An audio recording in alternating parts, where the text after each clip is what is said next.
Earth is constantly bombarded by particles from the sun.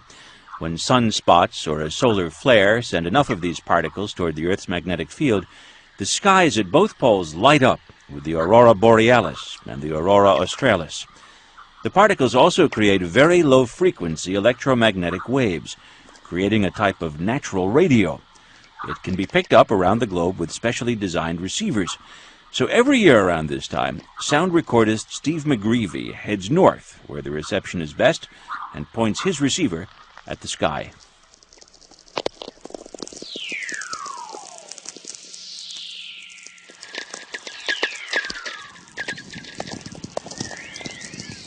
There's just a whole litany of different natural radio sounds to record.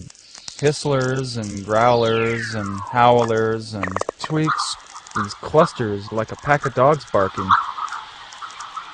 And in the case of this morning, we're having these very soft, hissy whistlers, which are actually fairly rare.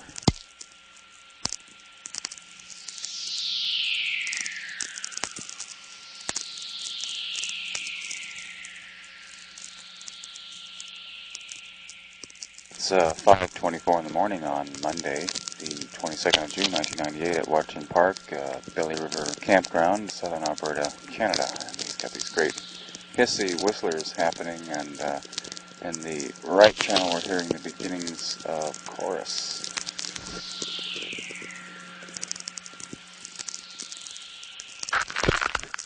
That was a burst of static from something pretty close, a lightning storm. Oftentimes when I'm recording, you'll hear kind of a and maybe a second or two later you'll hear the electromagnetic pulse from the lightning bolt takes a round trip to the opposite hemisphere, and then it bounces back. And in making this long trip, the frequency components are spread out, so you get this downward falling tone, like a sigh or a hiss. These receivers are sensitive enough that a lightning storm could be happening 1,000 miles away and the static would still be strong. You can just hear all this snapping. Let me turn on this speaker amplifier. You just can imagine there is so much. Oh, in fact, we're hearing some nice noises now coming in. Okay, this is a very beautiful sounding event. This is called chorus.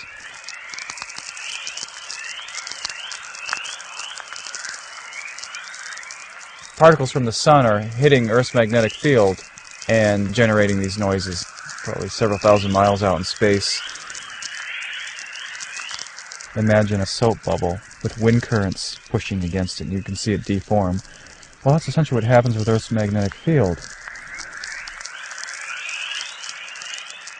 So yeah, I've got these funky-looking triangular-shaped loops, 5 turns of about 350 feet of wire, hanging up on the tree, picking up the beautiful sounds of Mother Earth.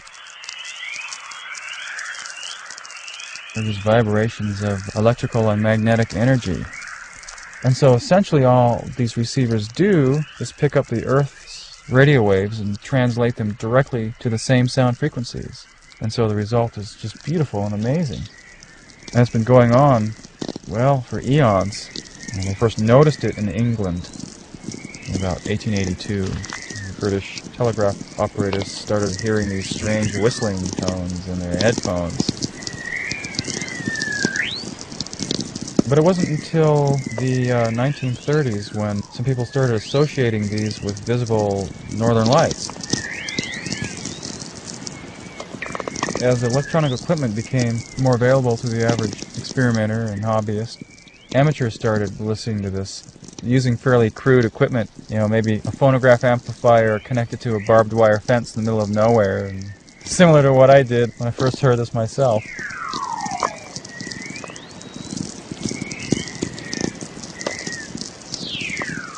When I discovered Earth makes its own radio waves, I was amazed because I'm a nature enthusiast anyway, and I've always been interested in astronomy and science.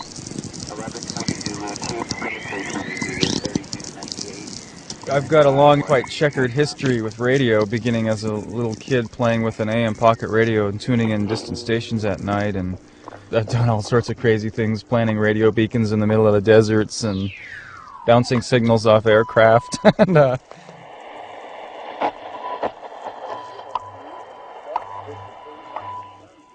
there's a station in Colorado called WWV, which does nothing but transmit the time 24 hours a day on shortwave. 13 hours, 15 minutes, coordinated universal time.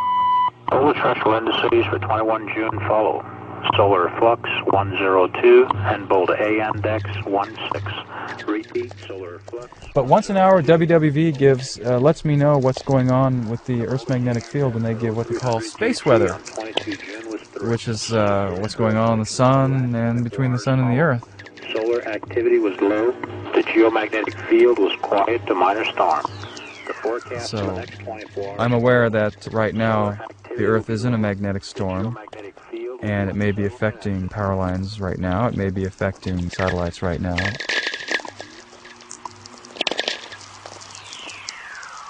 Space weather, this invisible weather we can't really see or feel on Earth, but indeed it's going on out there. And it's wild, and it's stormy at times, and it's calm at other times. It's just like weather here on Earth.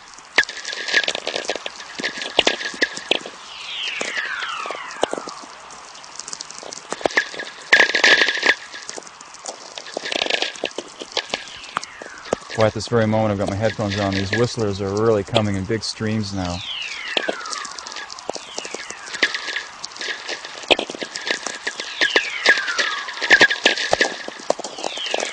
There's just one whistler kind of merging into the other, all slowly descending in pitch.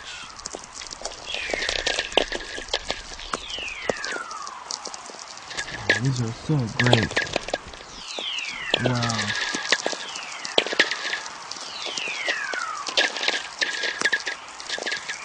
Steve McGreevy in Canada's Waterton Peace Park.